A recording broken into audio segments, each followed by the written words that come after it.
Do you want to know what fun, healthy, and affordable tourism looks like? This. This is what it looks like. Here I found myself in Japan, and in my finances, a balance of around 1,800 yen. As to how I was in that situation, well, it's a long story. But I'm here, and it'd be a waste to sit in an Airbnb, so what exactly can I do in Tokyo with no money? I thought about what kind of city Tokyo is. What does everybody say it is? But then it hit me. I looked down at my legs, and out to the city, and like a prophet receiving his divine message, I thought to myself, walkable. Japan in general is walkable. So that was it. I'm gonna walk to Shibuya Scramble, and I'm gonna experience it. Why? 1, because it's cheap. Trains cost money, and I don't want to spend. 2, I'll definitely see at least one thing that is interesting. 3, it gets me a lot of exercise I know I'll dearly need, as my unhealthy lifestyle will have to eat through several layers of leg muscle before I can collect an affliction that will change the course of my life. And 4, I'm stupid. So I made my decision. How this is going to work is that I'm going to pick a route on Google Maps from wherever I am to Shibuya Scramble, and then depending on how I'm feeling, I would take the train back or walk. Very simple, with a room for a few detours along the way should I feel like it, because getting lost is part of the fun. So, without so much as a plan as to the length or duration of this walk, on the 25th of November, I began my pilgrimage, and like every other avatar before me, I awoke from my slumber at Tokyo Station. But before that, it's around 12:50 p.m. right now, and I haven't had lunch. I'm hungry, so before I get moving, Sukiya. After eating my gyudon, I opened Google Maps, plugged in Shibuya Station as my destination, and I saw 3 distinct routes I could take. 2 of roughly the same length, and 1 that was around 20 minutes longer.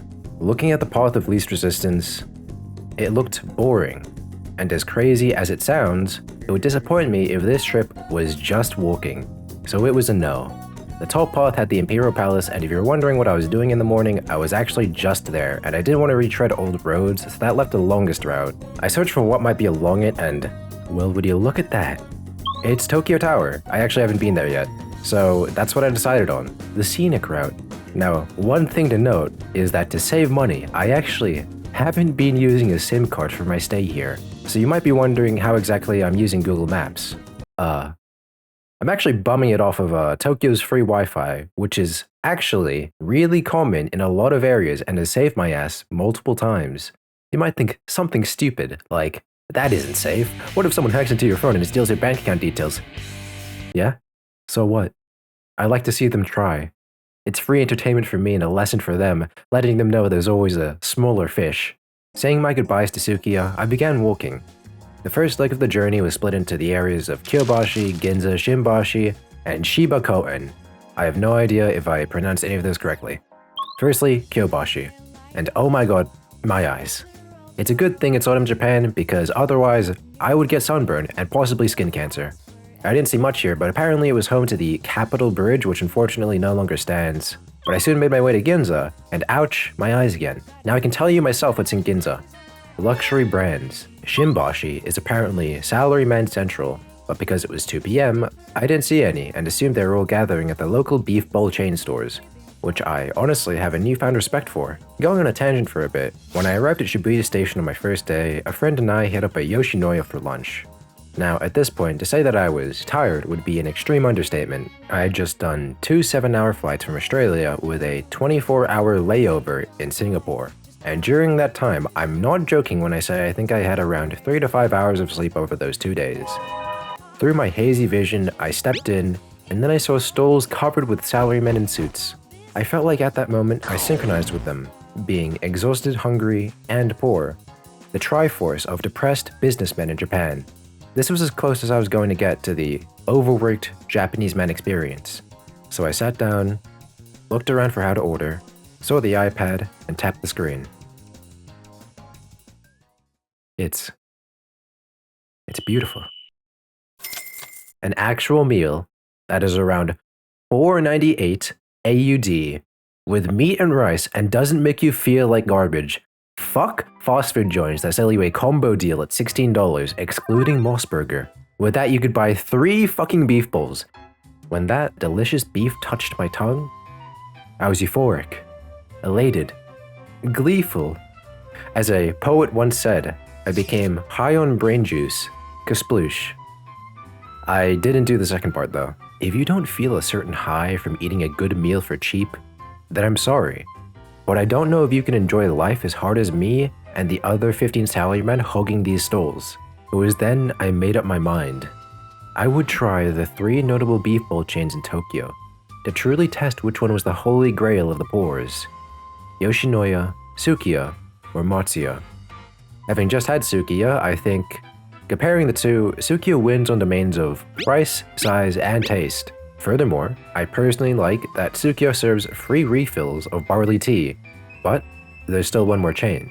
So suffice to say, no matter where I was, I would find a Matsuya, or I'd die trying. Anyway, we're in Shibakoen, and oh, cool, a shrine right next to an intersection. Now, to my knowledge, there are multiple things that you can do at these shrines. Firstly, washing your hands, called chozuya.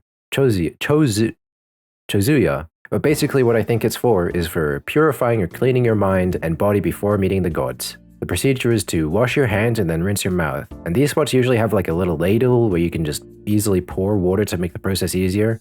But this one's kind of just a statue of a dragon like Hokutoing, I don't know. Luckily, I got to see a nice old Japanese lady demonstrate where she cupped the water in her hand and did it that way instead. I can't do this while holding my phone. You'll just have to take my word that I was purified and I'm a clean boy now. Another thing you can do is make a monetary offering to the shrine, usually in the form of coins. I actually have a few on me, with a total sum of roughly 25 yen, which is 25 cents in AUD and 17 cents in USD, but it's also around 1/18th of a Sukiya beef bowl, so when I think about it like that, it's actually quite a bit, but I decided this shrine wouldn't receive my 25 yen. It looked like it was doing well enough and didn't need my life savings. At that moment, I decided only the most cozy and quaint shrine that really resonated with my current financial status would receive my offering. And so I got back on the dusty trail. Before long, I made my way to a location called the Tokyo Metropolitan Shiba Park, and honestly, I couldn't quite tell you where Tokyo Tower was. I walked to Tokyo Tower like a moth to a flame, but as I approached the exit, it just so happened that the footpath of the place was actually under renovation. That was cool, and the cooler part was that Google Maps didn't know that was happening. Yeah, so I have to find a way around myself. So I looked around, found a bridge that would maybe take me to the other side, and nope, this is the wrong way actually. Hold. What are the success steps? It's time for a detour.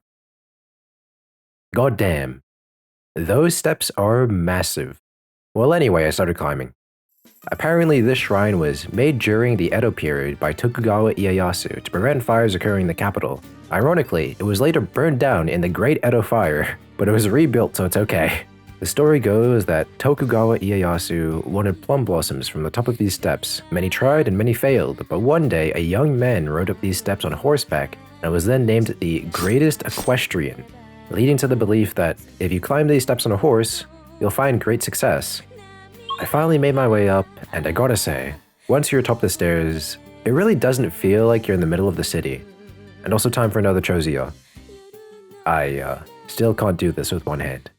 Moving on, there's a pond in the middle of the shrine filled with these massive koi fish. So my mind is boggled. I got whiplash. 1 second you're looking at the bustling streets in Tokyo Tower, and the next, fish, just swimming around in a gigantic pond. I'd really be hard-pressed to find this in, like, any other country. It's so, like, Japan. I looked around a bit more, but nothing else interested me like the koi did, so I said my goodbyes to the fish and went back down. After that, it really dawned on me that a train is a mode of transport that's really deliberate.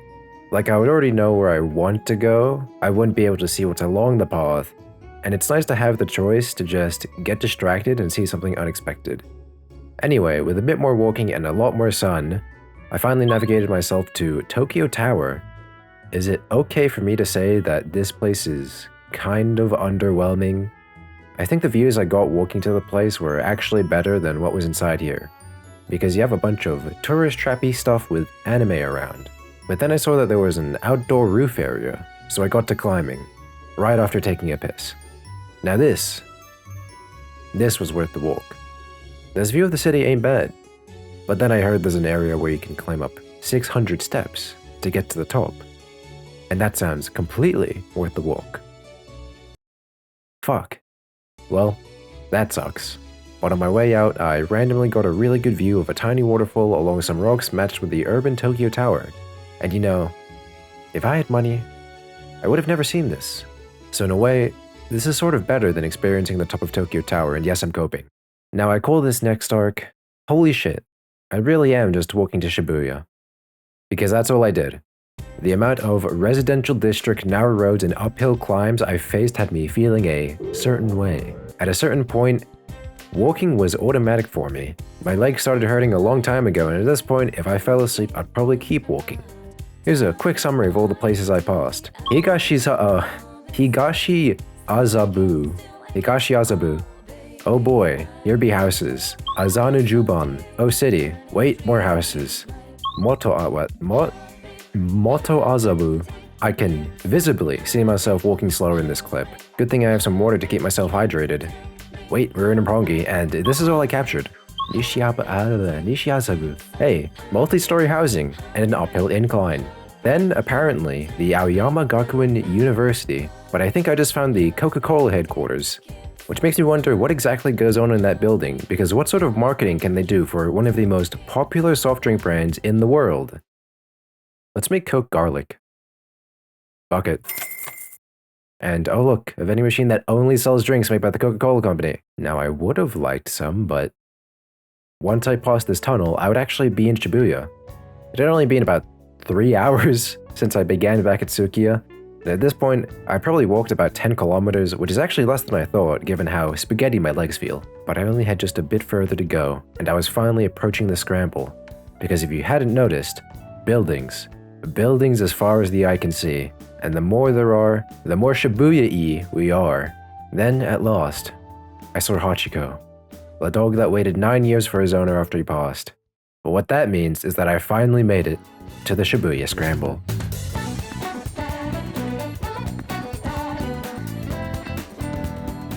Scrambling is like being a cog in a machine. All it is crossing a intersection, but when the light turns green, we all walk. Then like clockwork, me and all the other gaijins pull out our phones and start filming. It really puts everything into perspective, like that one Buzz Lightyear meme. It's kind of like how I feel looking at the pale blue dot. I feel tiny, and I think that's probably healthy. But now that I've scrambled, I'm at a crossroads. I can either train back, or walk back to be economically efficient. And judging by the length of the video, you might know which one I chose. So why? You know, at this point I thought my legs were actually going to give out, so I tried to find a place to sit. So I went up to the Starbucks, but that was a bust because it's Shibuya, and there were at least 40 people sitting around and not ordering.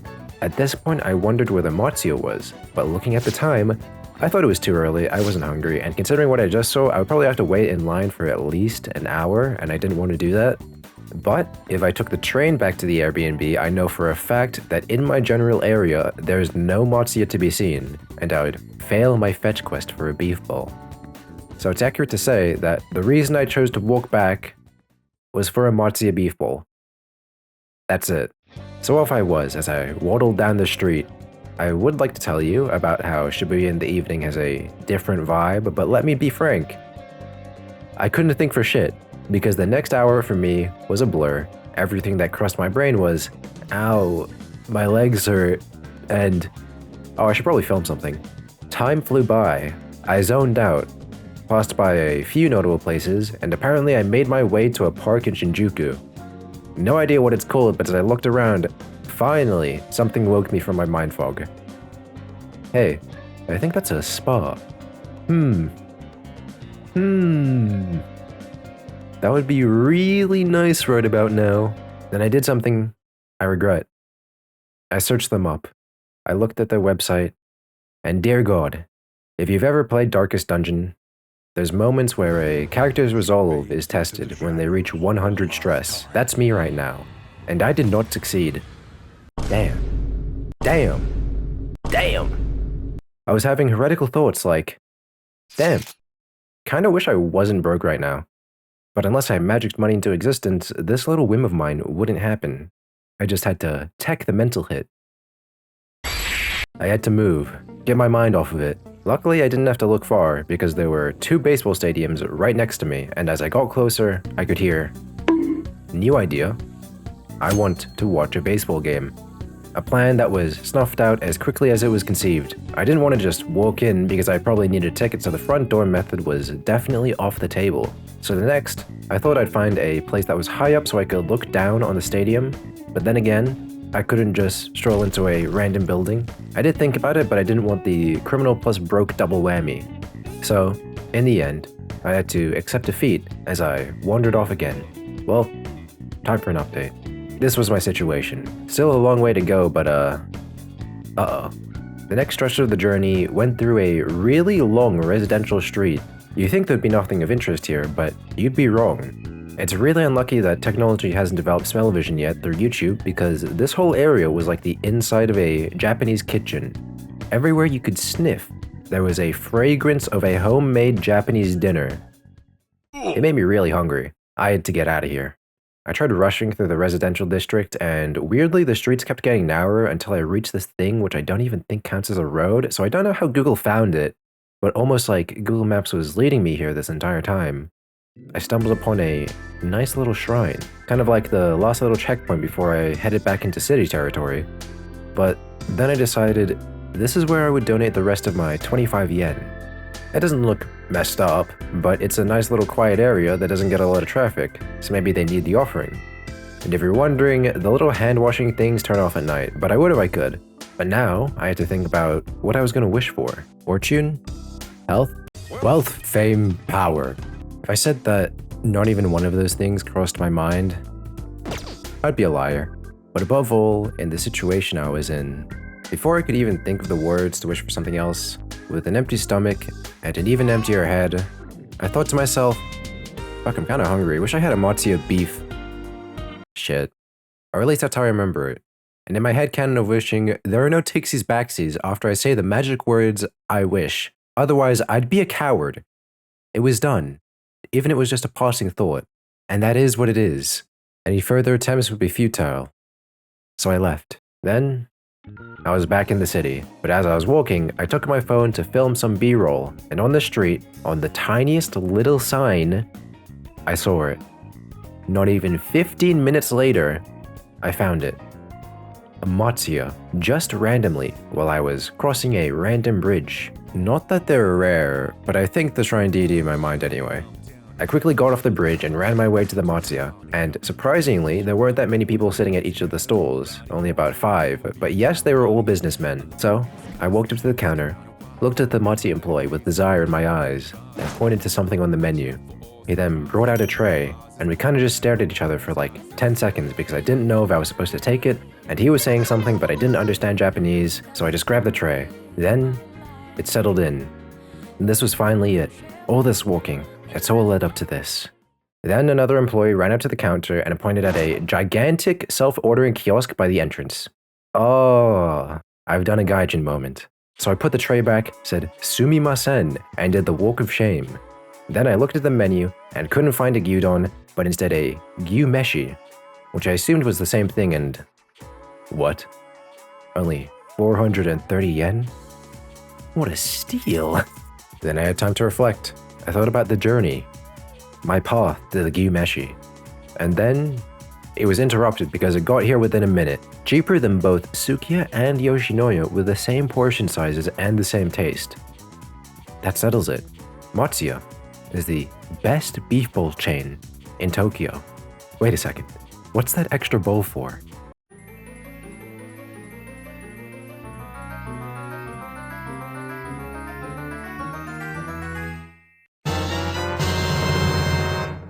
It's miso soup, matsuya, the gyumeshi. It's just so peak. For as long as I live, I'll never downplay the kindness of a person that's willing to put their heart and soul into a meal that's both nutritious and tasty, and then sell it for a low price. I'll keep being grateful, and I'll keep feeling the joy that comes from that, even if that person right now is an employee paid minimum wage to shovel beef onto rice that works for a company worth billions of Japanese yen. But as of right now, the Divine Matsuya Gyumeshi is unironically among my top 5 dining experiences I've had at this trip. To round out the night before I'm mentally broken by the 3-hour walk back, I go to the local Lawson's, the best convenience store in Tokyo. You think 7-Eleven is the best? Wrong. Family Mart? Stupid. You might like your Family or Nana Chickies, or maybe it's just close by, but what makes a konbini konbini? It's convenient. And throughout heaven and hell, no other convenience store has saved me more times than Lawson's. Why? Because they have high-speed, high-range Wi-Fi, which lets my friends and family know that I haven't died in a ditch somewhere. That builds brand loyalty. I also found 3 sticks of dongo selling for less than 100 yen one time, so I say fuck everything else, I don't need it. This time around, I bought some seaweed chips, lot ice cream, and green tea.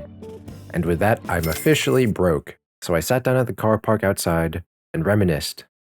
Throughout this trip, if there's one thing I've gained, it's experiences.